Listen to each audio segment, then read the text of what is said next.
They called him a monster. Long before they ever saw his face, the name came, whispered through the cold. Wind that scraped along the fields of Grayridge County. A ghost of a man, they said, once tore through the world like a storm, leaving only ruin behind. Mothers pulled their children closer when the night fog rolled in. Men locked their barns early, and when the crows began to gather on the wire fences, they'd mutter, "He's out there again." But no one had seen him in years. Not since the fire. That winter, the snow came early, thick and merciless, swallowing the dirt roads that led through the Appalachian foothills. The little town of Grayridge seemed to shrink into itself, every door sealed against the wind. Only one light stayed on at the edge of town, the old Whitmore farmhouse. Inside lived Eleanor Whitmore, a widow for nearly 12 years, who spent her nights beside a fire that crackled like distant gunfire. Her husband had died in the mines. Her children had long since gone west. She was alone, except for the ticking of an old clock and the whispering silence that filled the walls after midnight. But before we continue this story, make sure you hit that like button, subscribe to the channel, and share this with someone who loves hidden stories. It helps bring more of these untold truths to light. That night, she heard a sound, faint at first, like something scraping against wood, then again louder. She rose, wrapped her shawl around her shoulders, and went to the front door. When she opened it, the snow rushed in, biting at her face. And there he was, half collapsed against her porch, his body trembling, his eyes sunken deep in his skull. A man, barely alive. Eleanor didn't recognize him at first. His beard was matted, his clothes torn to rags, and his hands looked like they'd clawed through the earth itself. But when she saw the burn marks across his neck and jaw, something inside her shifted. Recognition, or maybe a memory. She whispered a name she hadn't spoken in over a decade. "Jonas!" He didn't answer. He just stared at her, as if through her, then fell forward into the snow. The next morning, the town was already talking. Old Farmer Price saw footprints leading to the widow's porch. He told the grocer, who told the postmaster, who told the sheriff. By noon, half the town knew the widow had taken someone in, a stranger. And when someone mentioned the scars, the whispers began again. It's him. The monster's back. But inside that quiet farmhouse, Eleanor was boiling water and cleaning his wounds. Jonas didn't wake until sunset. When he did, he looked around the room like a hunted animal. His eyes flicked to the window, the door, then to her. "Why'd you bring me here?" He rasped. "You were freezing to death," she said softly. "I couldn't just leave you out there." He laughed, a dry, hollow sound that carried no warmth. "You don't even know what I've done." She paused, setting the cloth down on the bowl's edge. "Maybe I do," she said. "And maybe I don't care." He looked at her for a long time. Then he closed his eyes and whispered, "You should." That night, Eleanor couldn't sleep. The storm had passed, but the air felt heavier somehow. She could hear him breathing in the next room, slow, uneven, like the rhythm of a dying man. She sat by the fire, staring at the shadows flickering on the walls. Somewhere out there in the dark, the town was already sharpening its rumors, ready to strike. She remembered the last time she'd heard his name, 10 years ago. The mine explosion that had taken her husband had also killed 14 other men, and the man everyone blamed was Jonas Hale. The foreman said he'd warned him about the faulty supports, but Jonas had kept quiet. Some said it was negligence. Others said it was malice. When the fire broke out underground, it spread fast, faster than anyone could run. Jonas was the only one who walked out alive, burned, broken, and silent. They said he caused it. They said he let them burn. But Eleanor remembered something else. She remembered how Jonas had carried her husband's body out of that tunnel. How he'd collapsed beside him, his own hands blackened from trying to pull the others free. How he'd screamed for help until his voice broke. No one else remembered that part. In the weeks that followed, the sheriff came knocking twice. The first time to ask if she'd seen anything strange. The second time to remind her that harboring a fugitive was against the law. Eleanor simply said she'd taken in a man who needed help, nothing more. The sheriff looked at her for a long moment, not unkindly, but with the weary patience of a man who knows trouble when he sees it, and told her to be careful. After he left, Jonas didn't speak for days. He'd sit by the window, staring out toward the hills, his hands trembling as he tried to lift a cup of water. His burns had healed years ago, but the pain seemed to live deeper. somewhere the skin couldn't show. Sometimes she'd catch him whispering to himself. Other times he'd flinch at the creak of the floorboards, as if expecting someone to burst in. On the 5th night, he finally spoke. "I used to dream about that fire," he said quietly. "Used to see their faces. I thought if I just stayed out there long enough, the ghosts would stop following me. But they don't. They never do." Eleanor didn't interrupt. She just listened, the way only someone who's lived through loss can listen. The flames crackled, and for a moment, his voice trembled like a boy's.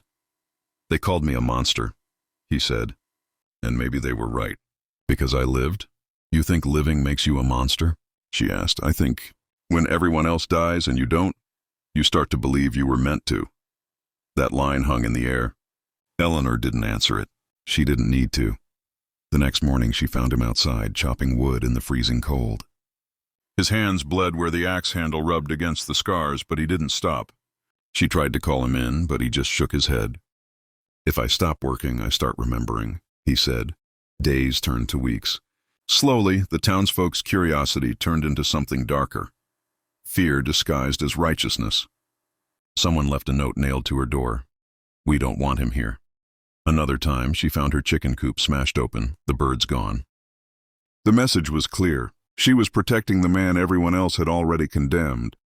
But Eleanor had lived long enough to know what judgment looked like, and how often it came from people who didn't have the full truth.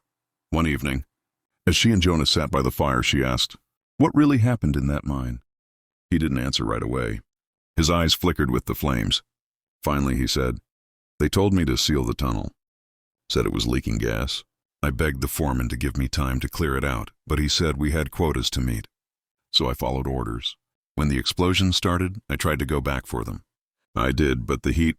He stopped, his voice breaking. "I couldn't see. I couldn't breathe.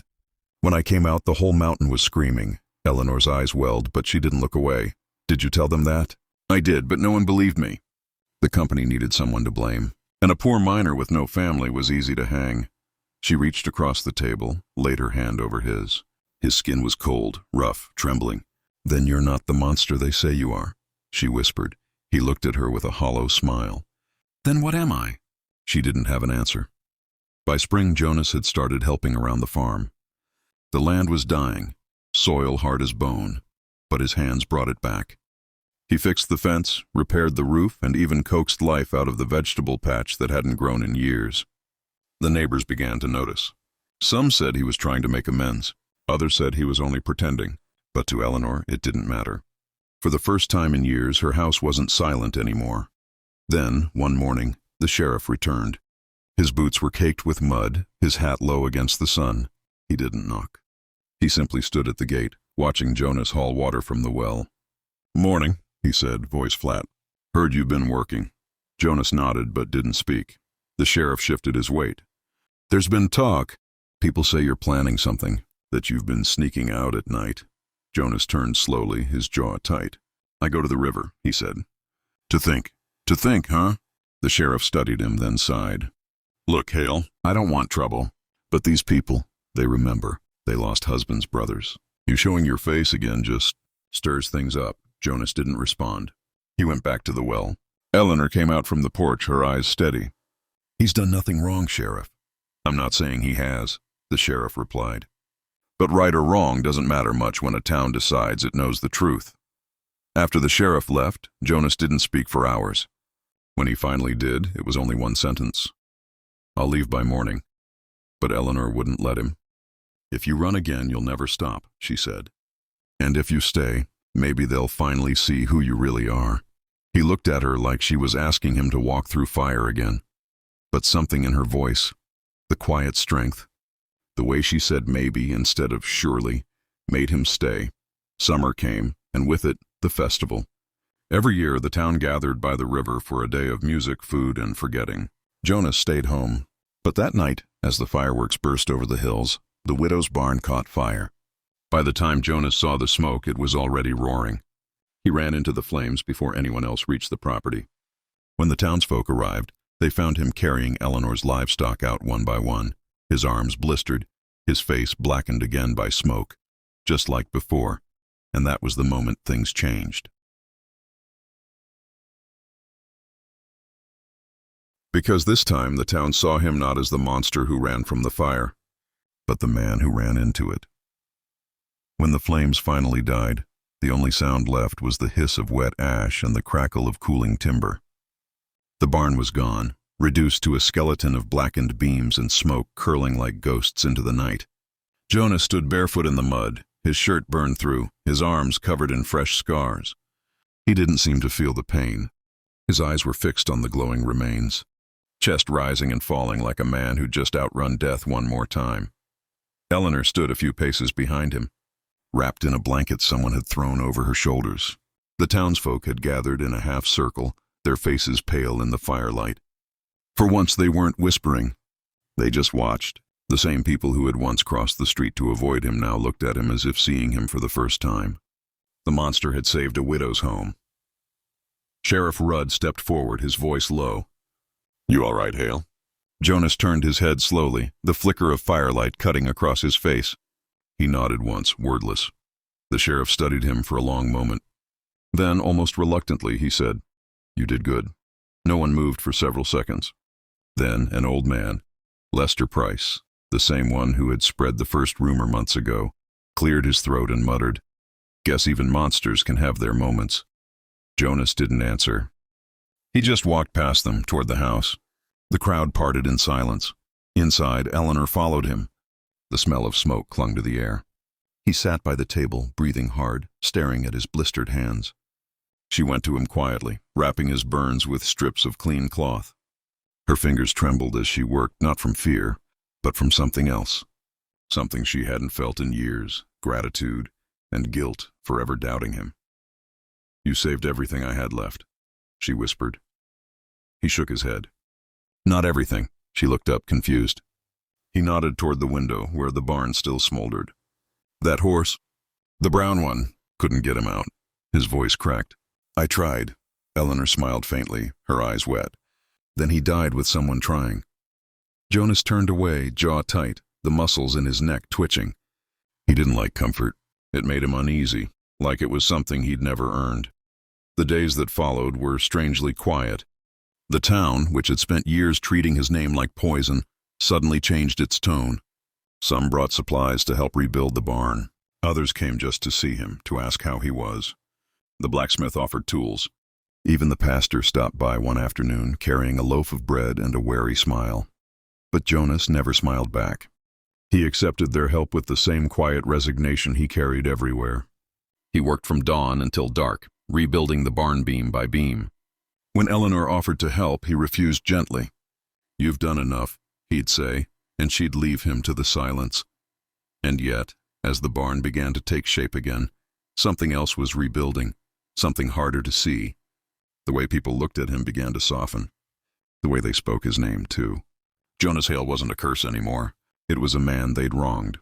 Still, not everyone was ready to forgive. One night as Jonas worked alone by lantern light, a shadow crossed the field. A rock struck the side of the half-built barn, shattering the silence. He turned sharply. From the darkness came a voice, raw, trembling, hateful. "You think we forgot, Hale?" Jonas froze. He knew that voice. Willard Kane, the brother of one of the miners who died in the explosion. He stepped closer, hands shaking. "Go home, Willard. Home." Willard spat. "You burned my brother alive. You don't get to tell me where to go." "I didn't." "Liar." Another rock flew, missing by inches. "You shouldn't be here." "You should have rotted in that fire." Jonas didn't move. The rage in the other man's voice wasn't new to him. It was familiar, like a song he'd heard too many times. Slowly he set down his hammer. "You want to hit me, Willard? Go ahead. But don't talk about things you don't understand." Willard stopped for a moment, his breathing ragged. The lantern's light caught the glint of tears in his eyes. "My brother screamed your name before the mine came down," he said hoarsely. "You think I don't understand?" Jonas's voice dropped to a whisper. "So did I." Willard stared at him, confused, uncertain. Then he turned and walked back into the night. When Eleanor found Jonas sitting outside later, the lantern still burning beside him, he looked like a man carrying the weight of a whole mountain on his shoulders. She didn't ask what had happened. She just sat beside him. "I used to think forgiveness was something you asked for," he said finally. "But maybe it's not. Maybe it's something you build one piece at a time and you hope it stands. She looked at him quietly. And if it falls? He smiled faintly without warmth. Then you start again. The next morning, she noticed a small wooden cross driven into the ground near the edge of her property. It was fresh, carved by hand with a name she recognized, Elias Kane. Someone had left it there in the night. Beneath it, a note in shaky handwriting. Maybe I was wrong. Jonas never mentioned it, but he worked harder than ever after that. The new barn rose by the end of summer, stronger than before. On the day he finished, the whole town showed up. Not for him, but for Eleanor. They brought pies, laughter, and music.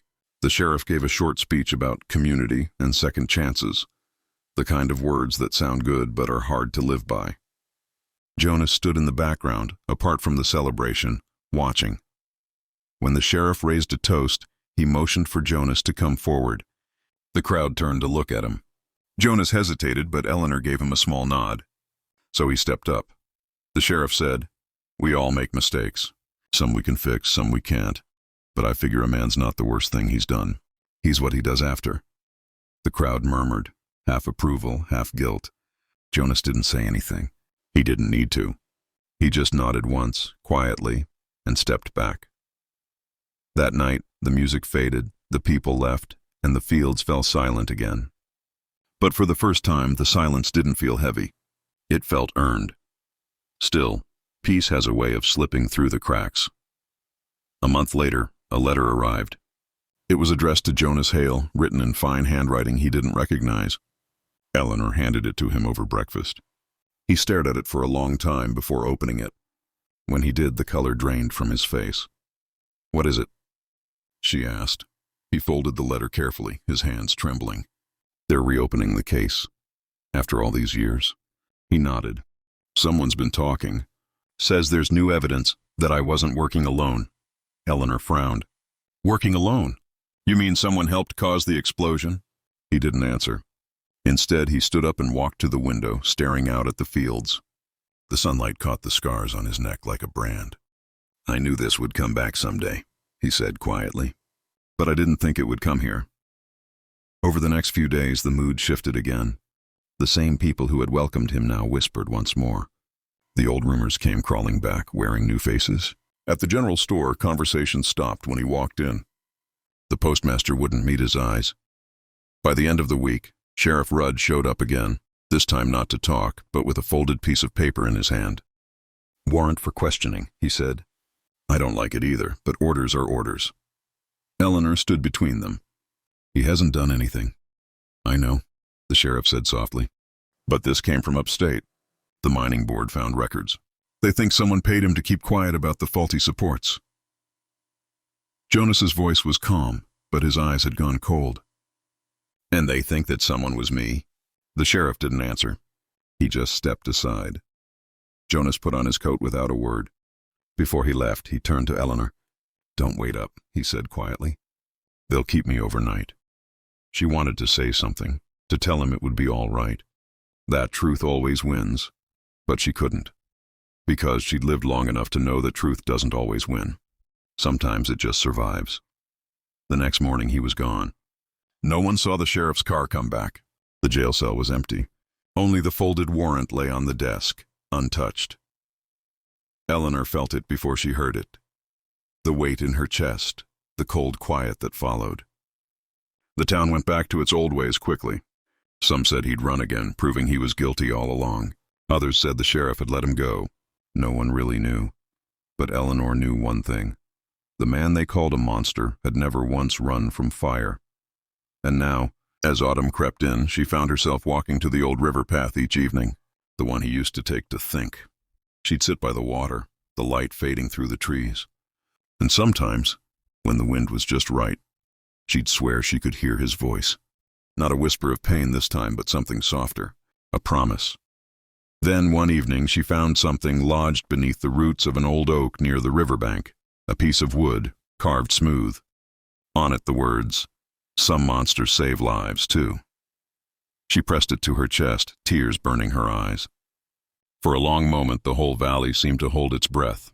Somewhere out there she knew he was still walking, still trying to build forgiveness one piece at a time.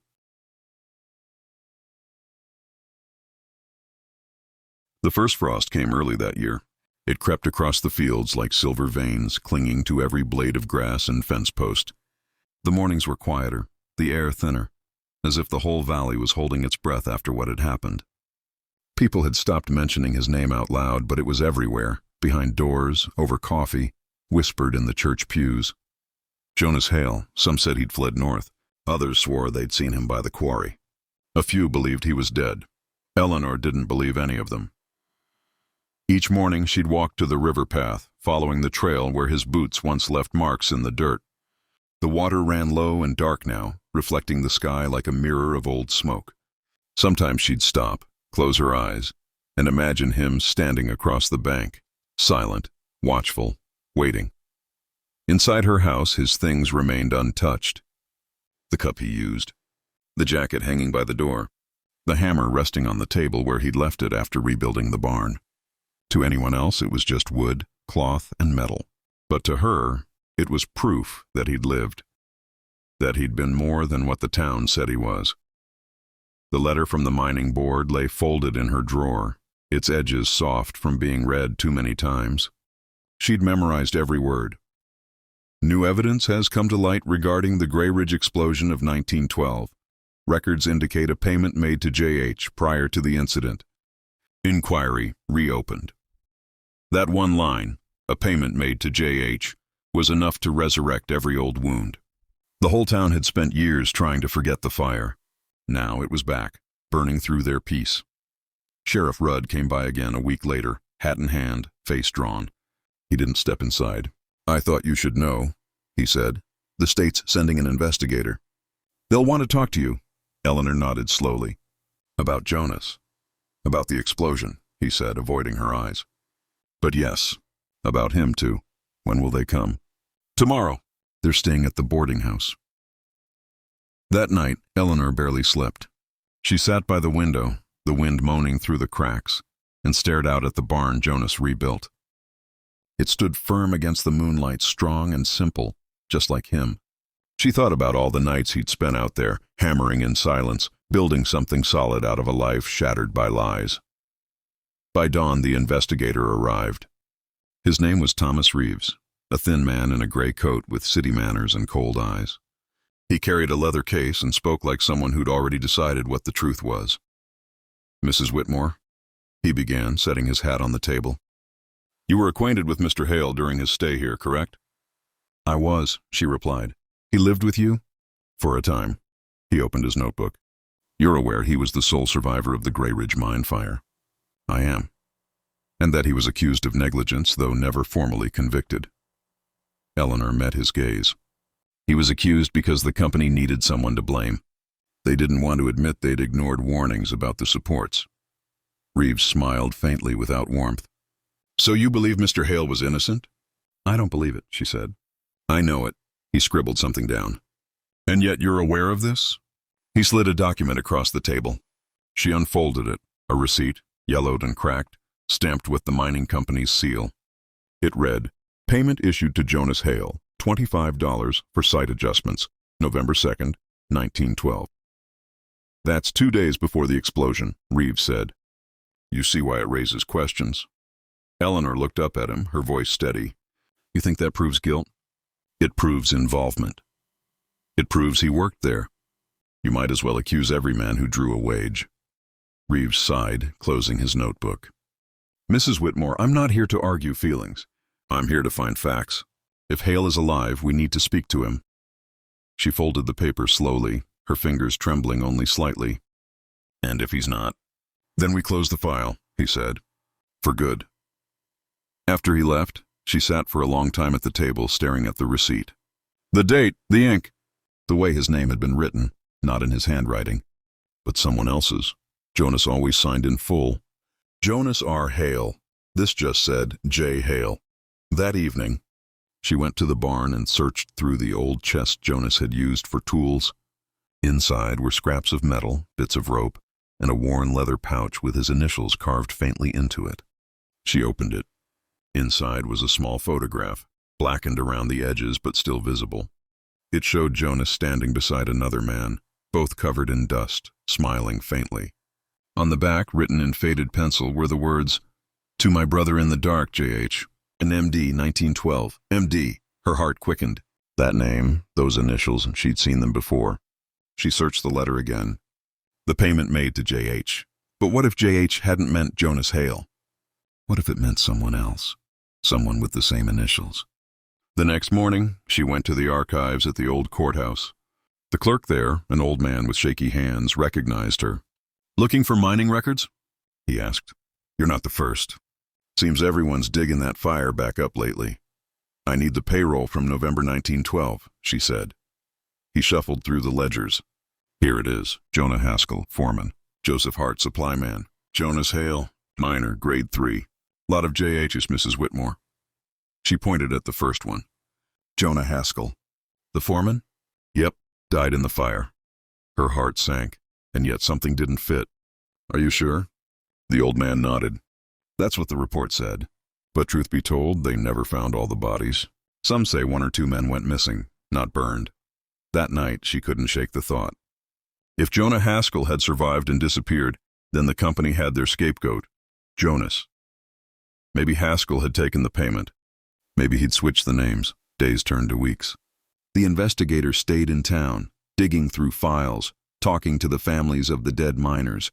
Eleanor stayed silent, watching, waiting.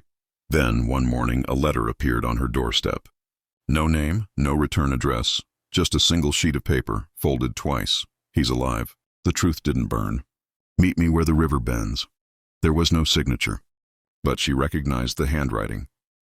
Jonas. Her heart pounded as she packed a small bag, wrapped herself in her old shawl, and set out for the river at dusk. The light was fading fast, the air heavy with fog.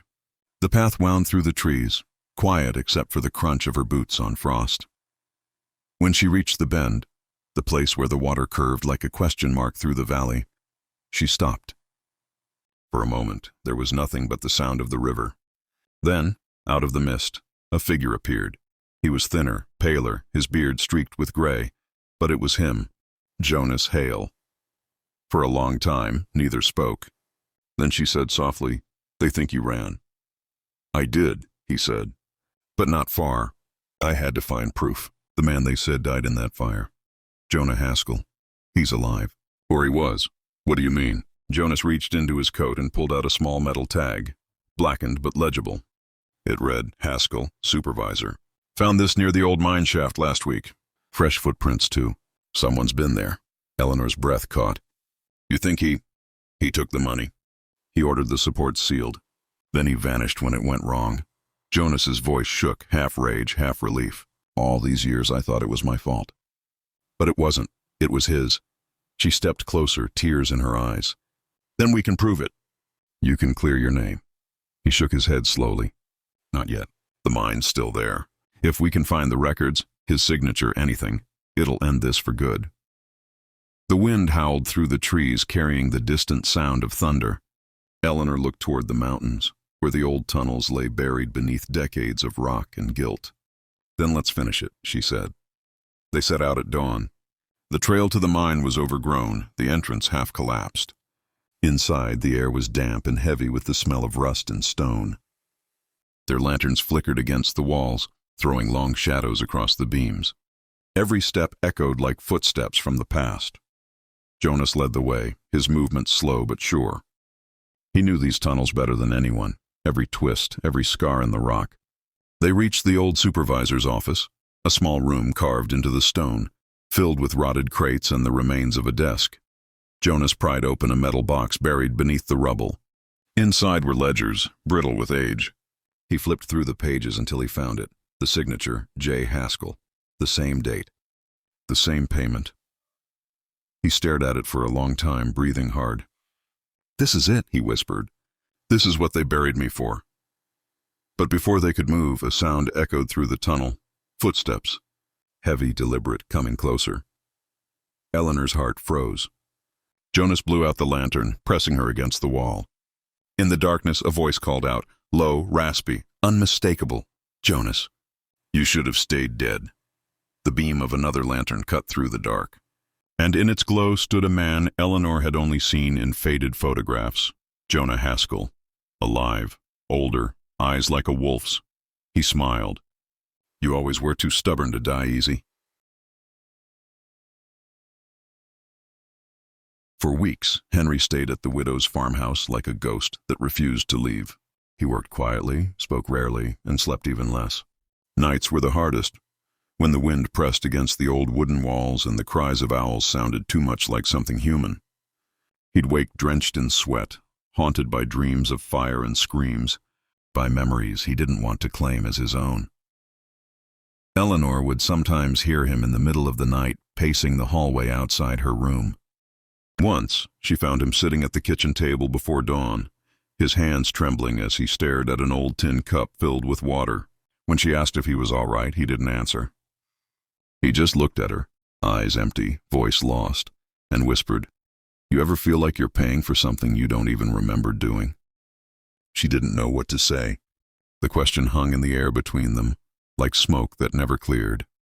In town, the gossip hadn't died down. It had only changed shape. At first, people whispered about the monster who lived with the widow. Then came curiosity.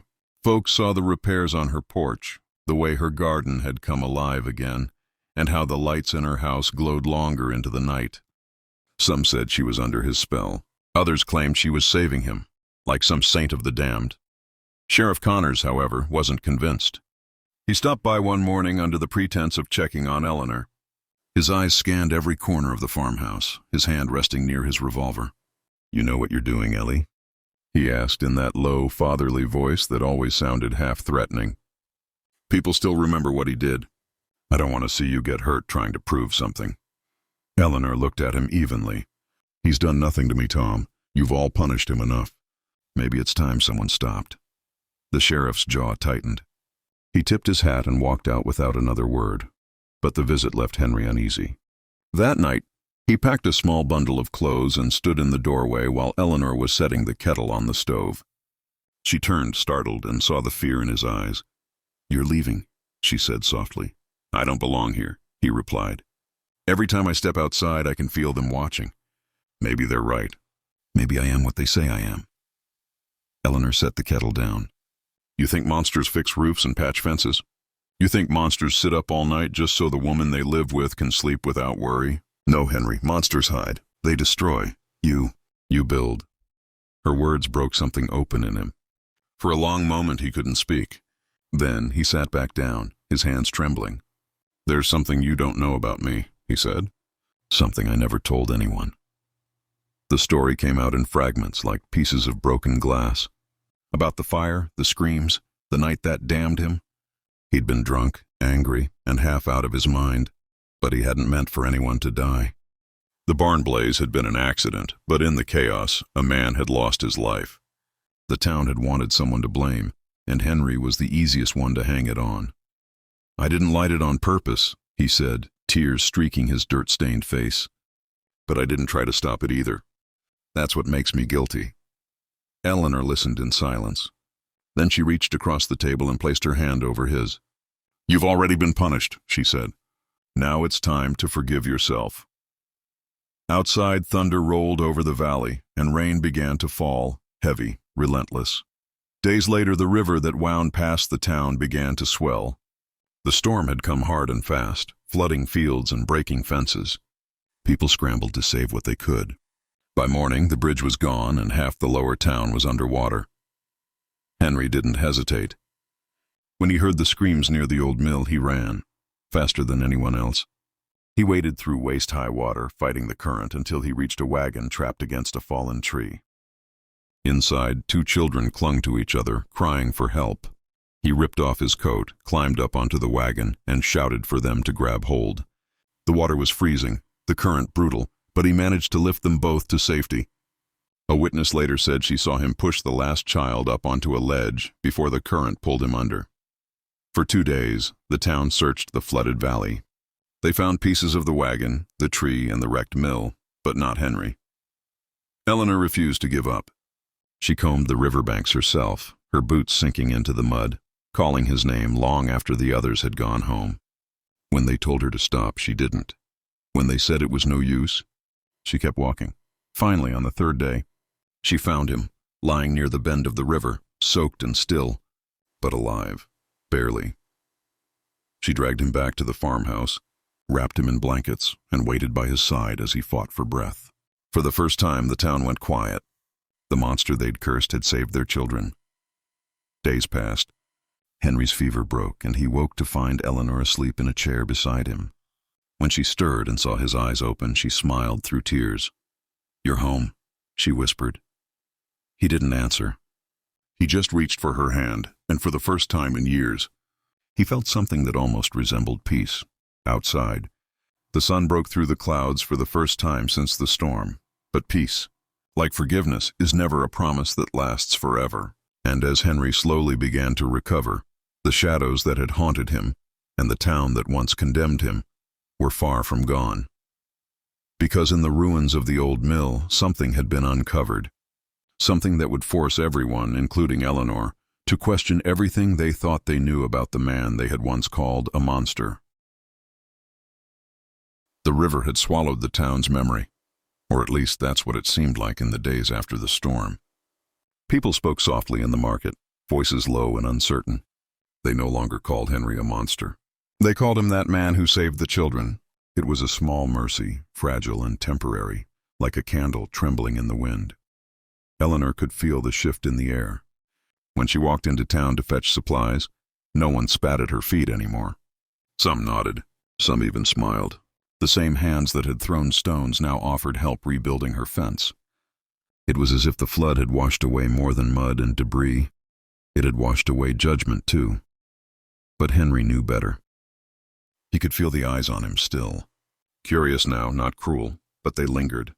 People wanted to believe in redemption, yet they couldn't stop waiting for it to crumble. He spent his days mending what the flood had broken, bridges, fences, and people's trust, and his nights staring out the window, listening to the rain's faint memory on the roof. He was alive, but he carried the quiet fear that something inside him had stayed underwater when he came back. Then came the news. It started as a whisper at the general store, the kind of thing that spreads faster than any storm. The sheriff's men had gone out to inspect what remained of the old mill, clearing wreckage and checking for bodies swept downriver. But they found something else.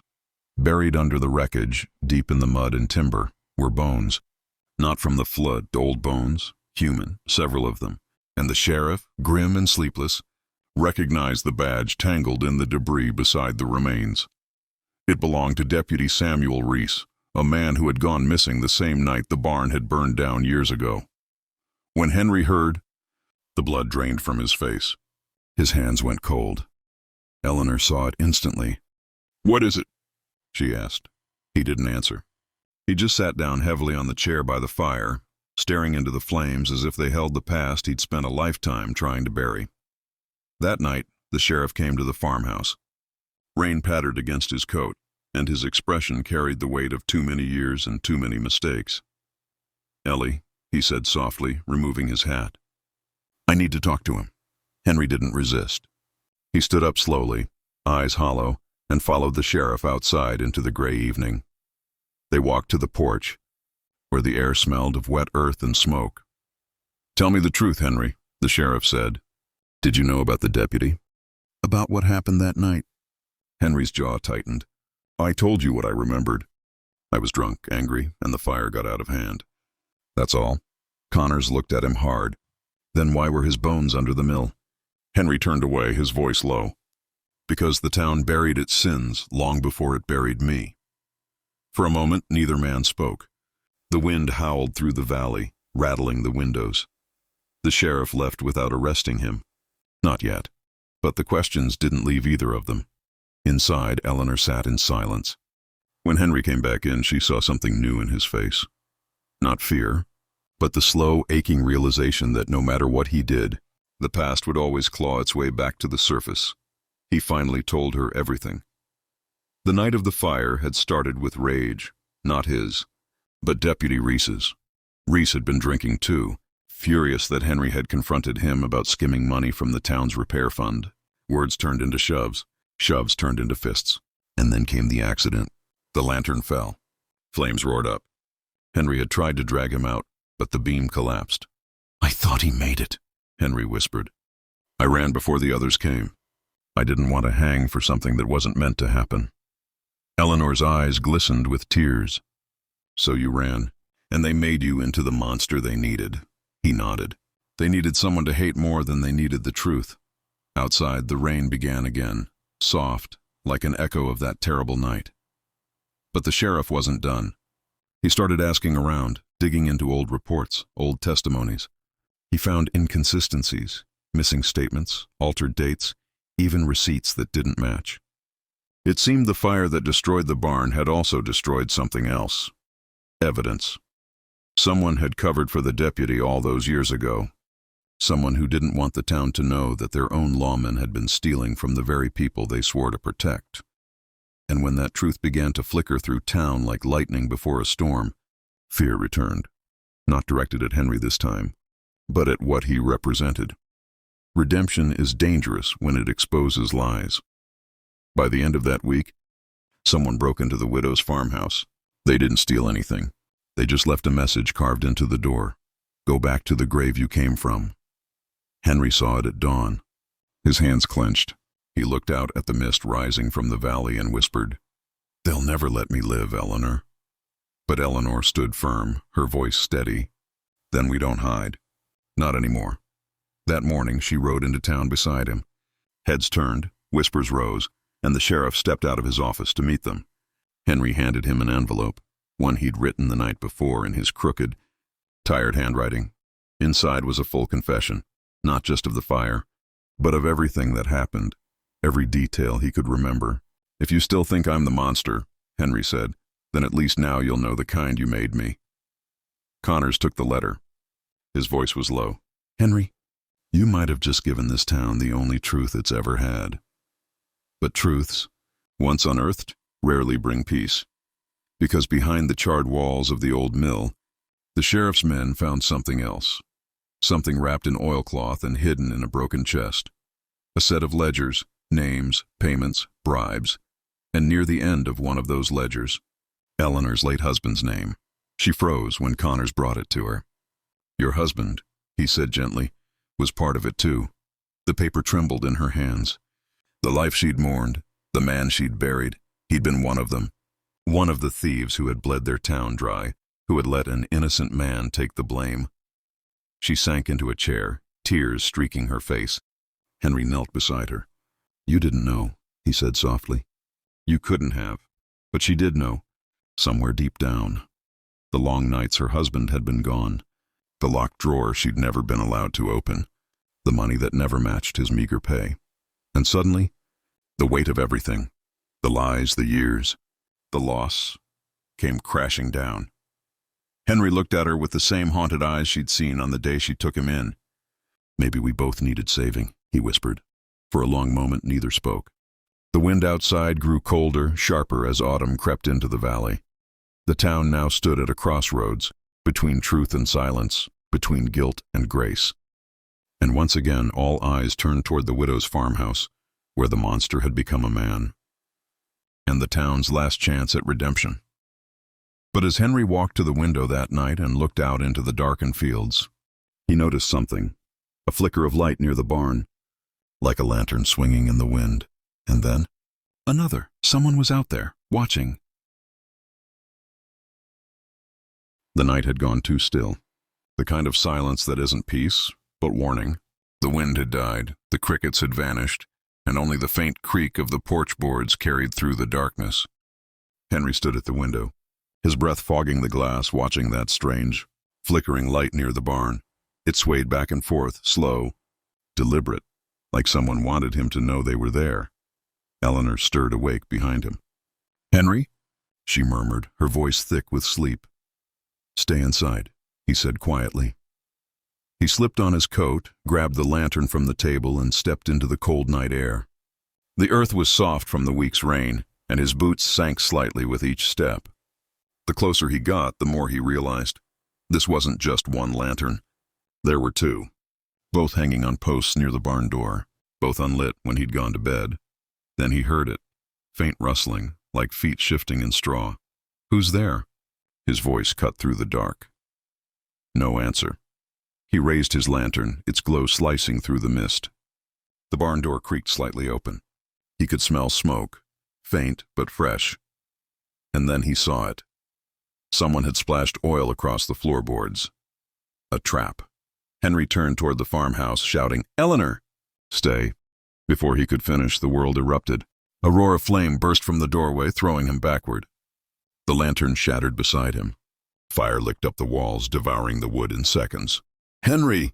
Eleanor's voice tore through the night. She ran from the house, her nightdress catching the reflection of the fire. He tried to stand, but the heat drove him back. "Go back inside," he yelled. "Get water." "Get out!" But she didn't move. She just stared at the barn, her face pale with horror. "There's someone inside," she cried. Henry froze. "What?" "The sheriff, Connors. He came earlier, said he needed to look through the ledgers again. I told him you were asleep. He must have gone out there alone." Henry didn't hesitate. He pulled his coat over his mouth and ran straight into the flames. The barn was a furnace. The heat clawed at his skin, smoke filled his lungs, but he pressed forward, calling out through the crackle of burning wood. "Tom, you hear me?" A cough answered him. Then a faint voice. "Here." He found Connors pinned under a fallen beam, the fire closing in fast. Henry grabbed a metal rod and tried to lever it off. It wouldn't budge. "Leave me," the sheriff gasped. "Not a chance." Henry pushed harder, muscles screaming, skin blistering under the heat. Finally, the beam shifted just enough. He pulled Connors free, dragging him toward the open air. They stumbled out, coughing, collapsing onto the wet earth. Eleanor was there, throwing water from a bucket, her face streaked with ash. The barn groaned, the roof collapsing behind them in a storm of sparks. Henry lay on his back, staring at the sky, his lungs on fire. Connors turned to him, coughing blood. "You saved me," he rasped. Henry tried to speak, but couldn't. He just nodded faintly, eyes half closed. The widow knelt beside him, pressing a wet cloth to his burns. "You're not going to die on me," she whispered fiercely. "Not after everything." By dawn, the barn was nothing but blackened ruin. The fire had spared the farmhouse, but the smoke could be seen from miles away. And with it came the people, neighbors, farmers, men from town. They stood in silence, watching the smoldering wreckage, their faces grim. When they saw Henry, bandaged and weak but alive, something changed in their eyes again. He wasn't a monster, not anymore. He was something else now, something they didn't have a word for. Later that morning, Sheriff Connors came to the farmhouse. His hand still shook from the smoke, his throat raw. He carried a small, soot-stained envelope. "I found this before the fire," he said quietly, placing it on the table. Eleanor opened it carefully. Inside were pages from the ledgers, entries written in a hand she recognized, her husband's, and beneath them, a name that made her stomach drop. Henry Calloway. She frowned. This is your name." Henry took the paper, scanning it. "He paid me," he murmured. "Years ago. I didn't even remember it. It was for carpentry work on the town hall." Connors nodded slowly. "Except it wasn't carpentry. It was a cover. Your name was used to launder stolen funds. You were set up long before that fire ever happened." The room went still. Eleanor's hand trembled over the table. "So all this time," Henry's voice was quiet but steady, "all this time I've been paying for their sins." Connors looked at him, guilt etched into every line of his face. "I was a deputy back then. I knew something wasn't right, but I was too young, too scared to speak. When they blamed you, I let them." Henry stared at him for a long moment, then said softly, "Then maybe this fire was the only way to burn it clean." The sheriff nodded, eyes glistening. "The mill, the ledgers, they'll tell the truth now. About all of it." But even as justice began to flicker back to life, the damage was done.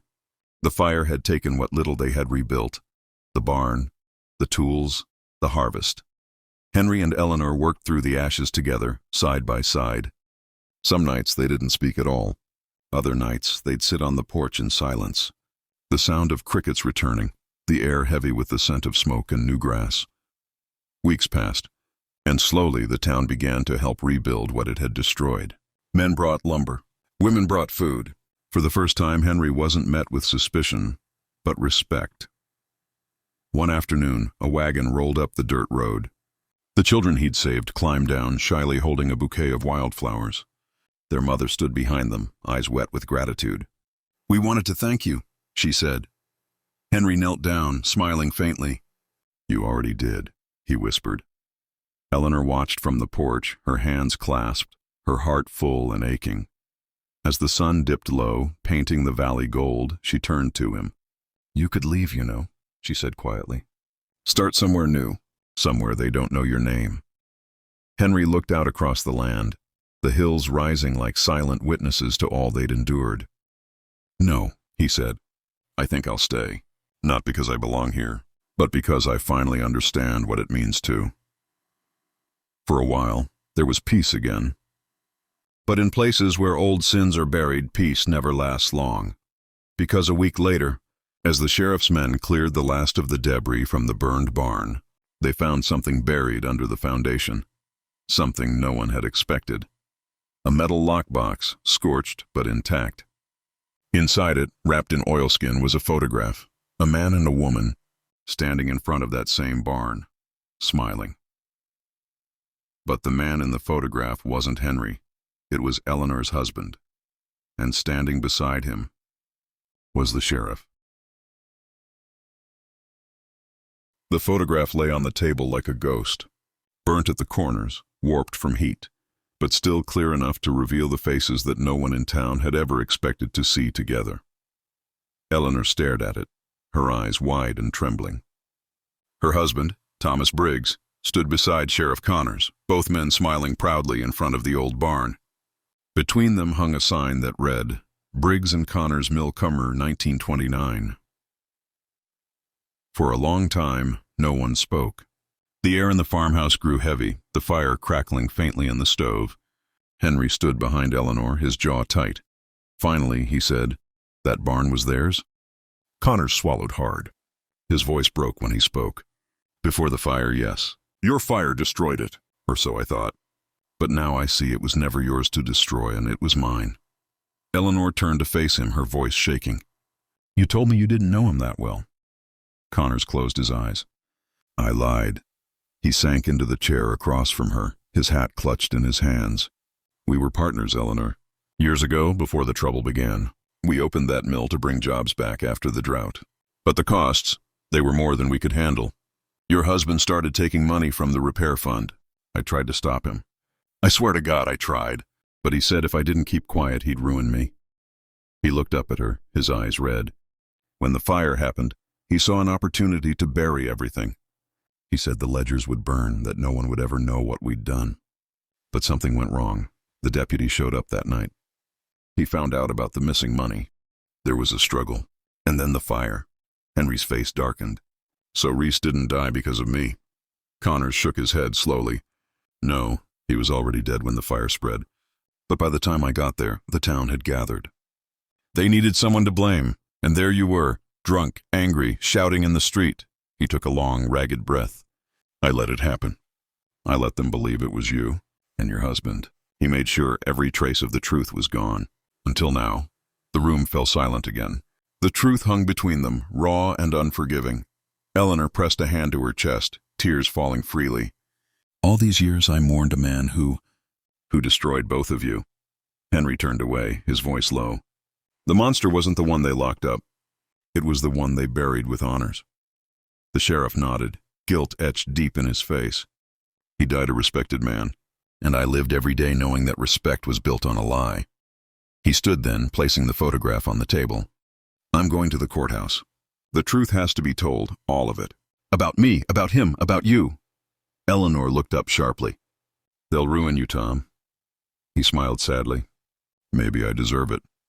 He walked out into the morning fog, the sound of his boots fading down the road. Henry and Eleanor stayed in silence for a long time. The farmhouse felt different now. Not cursed, not haunted, just hollow. Like a wound that had finally stopped bleeding but hadn't yet healed. Days later, the sheriff's confession shook the town. Every newspaper carried the same headline: "Mill fire injustice exposed. Local man cleared of all charges." People came to the farmhouse, one by one, bringing food, tools, and quiet apologies that came too late. Henry accepted them all, but he didn't smile. Forgiveness wasn't easy, not after decades of exile. When the sheriff was taken into custody for fraud and obstruction, Henry visited him one last time in the county jail. Connors looked older, smaller. "I wanted to thank you," the sheriff said quietly, "for saving me in that fire." "I didn't deserve it." Henry nodded. "None of us ever do." Connors managed a faint smile. "You were never the monster, Henry. You were the man we should have been brave enough to defend." Henry looked through the bars at him for a long moment, then simply said, "Maybe monsters are just men who've been lied about too long." He left without another word. Back at the farmhouse, autumn had turned to early winter.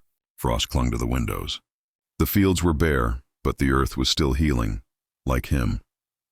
Eleanor sat on the porch, a shawl wrapped around her shoulders, watching the sunrise turn the valley gold. Henry joined her quietly, 2 mugs of coffee in hand. "They'll talk for a while," she said softly. "Then they'll forget again." "Good," Henry replied. "Maybe it's time to let ghosts rest." She smiled faintly, her eyes glistening. "You think you'll ever leave this place?" He shook his head. "I left once. Lost myself for it. Maybe now it's time to stay." They sat in silence for a long time, the wind whispering through the pines. Somewhere in the distance, a church bell rang, slow, solemn, but not mournful. The town had found its peace, and so had he. Not through redemption or revenge, but through truth. That quiet, painful kind of truth that doesn't save you, but frees you. As the sun rose higher, Henry looked out across the fields, the same land where he'd been condemned, hunted, and finally forgiven. He took a slow breath, the cold air sharp and alive. Once they had called him a monster. Now they called him neighbor, and though the scars remained, he no longer feared them. They were proof that even the burned can rebuild. He turned to Eleanor, his voice low but steady. "It's strange," he said. "Sometimes I think the fire never really burned down that barn. It just burned away the lies." Eleanor nodded, and left the truth standing. Henry smiled faintly, a rare softness in his eyes. The wind carried the scent of pine and smoke, the scent of something ending and something beginning. The valley, once haunted by whispers, was finally quiet. And as the widow and the man the world had called a monster sat together on that worn old porch, the first snow began to fall. Slow, gentle, forgiving. If you love the darkness, stay with us. Subscribe before the lights go out.